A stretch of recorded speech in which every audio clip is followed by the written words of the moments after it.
কবিতা পাঠের সময় এখন। আপনারা স্ক্রিনের উপর একটি বইয়ের ছবি দেখতে পাচ্ছেন, প্রচ্ছদ দেখতে পাচ্ছেন। অসংবদ্ধ সংলাপ। কবির নাম আলোক মণ্ডল। আলোক মণ্ডলের কবিতা আমি এর আগেও কয়েকবার পড়েছি এবং আলোক মণ্ডল একজন যথাযোগ্য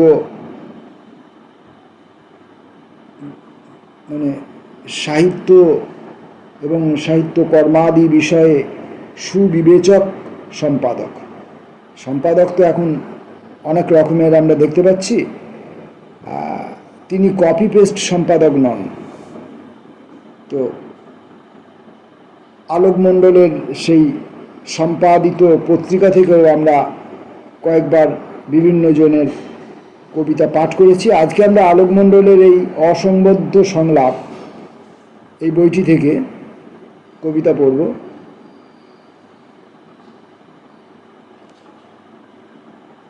পত্রিকাতে বইটি প্রকাশিত হয়েছে স্পর্শ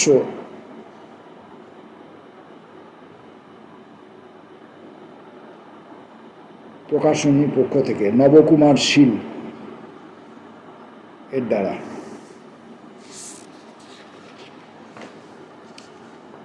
আমরা ঢুকি বইটার মধ্যে। ভেতরে যে কবিতাগুলি আছে সেগুলি কোনো পৃথক নামকরণ নেই। অসংবদ্ধ সংলাপ, অর্থাৎ বেশ কিছু সংলাপ তিনি কবিতার মতো করে বলেছেন বা তার সংলাপগুলি কবিতা হয়ে উঠেছে। দেখি, ভেতরে ঢুকি।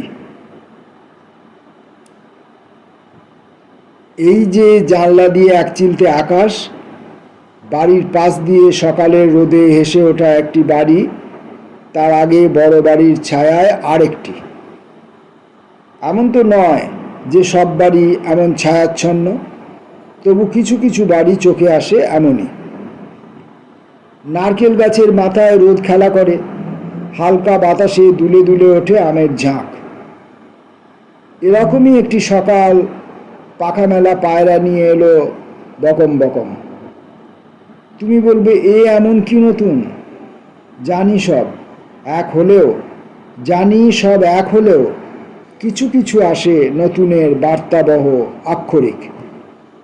তাকে চিঠি বলো, লিপি বলো, যা খুশি। হ্যাঁ, একই রকম ঘটনা, একই রকম দৃশ্যাবলী, একই রকম অভিজ্ঞতা মানুষের চোখের সামনে দিয়ে অনর্গল প্রবাহিত হয়ে চলেছে। কিন্তু যার চোখ আছে, চোখের ভেতরে যার চোখ আছে, যার দৃষ্টি আছে, যার উপলব্ধি করার শক্তি আছে, যিনি অনুভব করতে জানেন, তিনি দেখতে পান যে এই প্রত্যেকটি যে একই রকমের, তথাকথিত একই রকমের যে ঘটনাগুলি, যে দৃশ্যাবলী আমাদের জীবনের উপর দিয়ে প্রবাহিত হয়, তার মধ্যে কোথাও কোথাও কোথাও কোথাও কিছু কিছু কিছু কিছু ভিন্নতা থাকে। সেই ভিন্নতাগুলি যাকে স্পর্শ করে তিনিই কবি, তিনিই লেখক। 2 নম্বর সংলাপটি, চিঠি। কত কথা আভাসে ইঙ্গিতে থাকে, শব্দ পায় না রূপ আক্ষরিক। কত কথা আভাসে ইঙ্গিতে থাকে, শব্দ পায় না রূপ আক্ষরিক, শব্দ আক্ষরিক রূপ পায় না, তবু লেখো কথা। এই সকালের কথা, রাত জাগা পাখির ডাকের কথা, বাঁশি বাজে মুহুর্মুহু, জঞ্জাল তুলে দাও নিয়ে যাবে, মনে যত আগাছা উপড়ে ফেলো, এই বার্তা নিয়ে আসে চিঠি। কিছু না বোঝার আগে প্রবাহিত হওয়ায় চলে যায়, যেমন যাওয়ার আগেই কখনো বা পা চলে যায় পা থেকে, হাত চলে যায় হাত থেকে।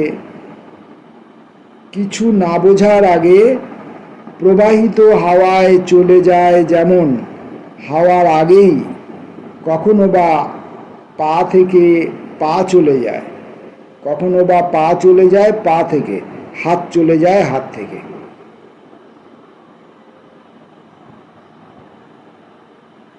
সব চলে যাওয়াগুলি জড়ো করলেও যাওয়া হয় না। নিম ছায়ায় যেখানে ঘুম আছে শরীর ছাড়িয়ে। আরেকবার পড়ি এই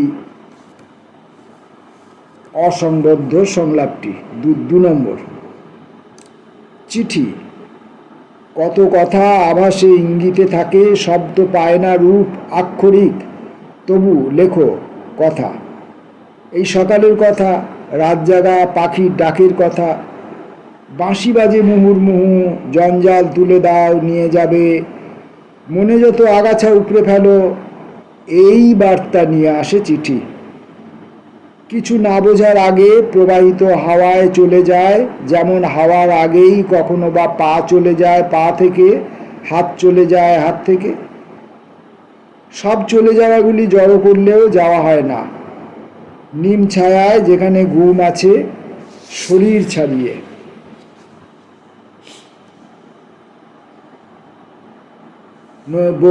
কবিতার বইটি নতুন প্রকাশিত হয়েছে, 2026 সালেই এর রচনাকাল। অতএব এই বই অনেকের হাতে গিয়ে পৌঁছাবে, অনেকে সংগ্রহ করবেন, কেউ অর্থমূল্যে সংগ্রহ করবেন, কেউ ভালোবাসা দিয়ে সংগ্রহ করবেন, কেউ শ্রদ্ধার সঙ্গে সংগ্রহ করবেন। প্রত্যেকেই এই বইগুলির মধ্যে এই অসংবদ্ধ সংলাপগুলির সঙ্গে পরিচিত হবার ইচ্ছে পোষণ করবেন বলে আমার বিশ্বাস। তাই আমি নিশ্চয়ই একটি ভিডিওতে সব সংলাপগুলি আপনাদের কাছে মেলে ধরব না। আরেকটি সংলাপ পড়ব, 3 নম্বর। স্পষ্ট দেখতে পাচ্ছি, দেখছেও সবাই, তবু চুপ।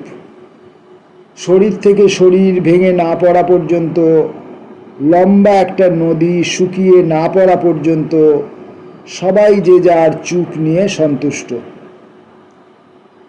ঘুম কিন্তু ঘনীভূত হয় প্রাত্যহিক ঝঞ্ঝাটময় অঘটন সরিয়ে। মনের সঙ্গে সেদিন কথা হলো, সকল দুঃখের প্রদীপ জ্বালিয়ে সবটা অক্ষর চূর্ণ বিচূর্ণ করে তাকে বললাম, এইসব রূপকথার আড়ালে কৃতপ্রত্যয়ের অভিসন্ধি।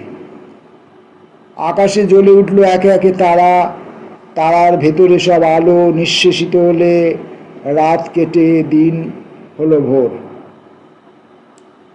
এই যে অসম্ভব রকমের এই যে চিন্তাগুলি, এই যে অসম্ভব রকমের এই যে অবলোকনগুলি, এই যে অসম্ভব রকমের অভিজ্ঞতাগুলি, অনুভবগুলি বারবার ঘুরে ফিরে পড়তে ইচ্ছে যায়, এবং যেন মনে হয় এই অনুভব, এই অনুভূতি, এই অভিজ্ঞতা, এই দেখা, এই সব যেন আমার। মনে হয় যেন আমিই আলোকমণ্ডল, আমিই কখনো আলোকমণ্ডল। স্পষ্ট দেখতে পাচ্ছি, দেখছেও সবাই। কবি তো নিজেই বলেছেন, স্পষ্ট দেখতে পাচ্ছি, দেখছেও সবাই। সেই সবাইয়ের মধ্যে নিশ্চয়ই আমিও পড়ি, এই হতভাগ্য আমিও নিশ্চয়ই পড়ি। তবু চুপ। শরীর থেকে শরীর ভেঙে না পড়া পর্যন্ত, শরীর থেকে শরীর ভেঙে না পড়া পর্যন্ত, লম্বা একা নদী শুকিয়ে না পড়া পর্যন্ত সবাই যে যার চুপ নিয়ে সন্তুষ্ট। যেভাবে আমরা চতুর্দিকে সবাই চুপচাপ আছি, কোনো প্রতিক্রিয়া দিচ্ছি না, জ্বালা যন্ত্রণা কষ্ট সমস্ত কিছু আমাদের শরীরে দেহে মনে কাজ করছে, অথচ তার কোনো প্রকাশ সচকিতভাবে উচ্চকিতভাবে আমরা ঘোষণা করতে পারছি না বা করছি না। ঘুম কিন্তু ঘনীভূত হয় প্রাত্যহিক ঝঞ্ঝাটময় অঘটন সরিয়ে। এই যে চতুর্দিকে যে প্রতিদিনকার যে ঝঞ্ঝাটময় অঘটন, এসব সরিয়ে ঘুম ঘনীভূত হচ্ছে, আর এই সেই ঘুমের তলায় আমরা হয়তো চাপা পড়ে যাচ্ছি। মনের সঙ্গে সেদিন কথা হলো, সকল দুঃখের প্রদীপ জ্বালিয়ে সবটা অক্ষর চূর্ণ বিচূর্ণ করে তাকে বললাম, এইসব চুপকথার আড়ালে কৃতপ্রত্যয়ের অভিসন্ধি। আকাশে জ্বলে উঠল একে একে তারা, তারার ভেতরে সব আলো নিঃশেষিত হলে রাত কেটে দিন হলো ভোর। আলোকমণ্ডলের অসংবদ্ধ সংলাপ থেকে আমরা পড়লাম একটি দৃষ্টিনন্দন প্রচ্ছদও রয়েছে বইটির।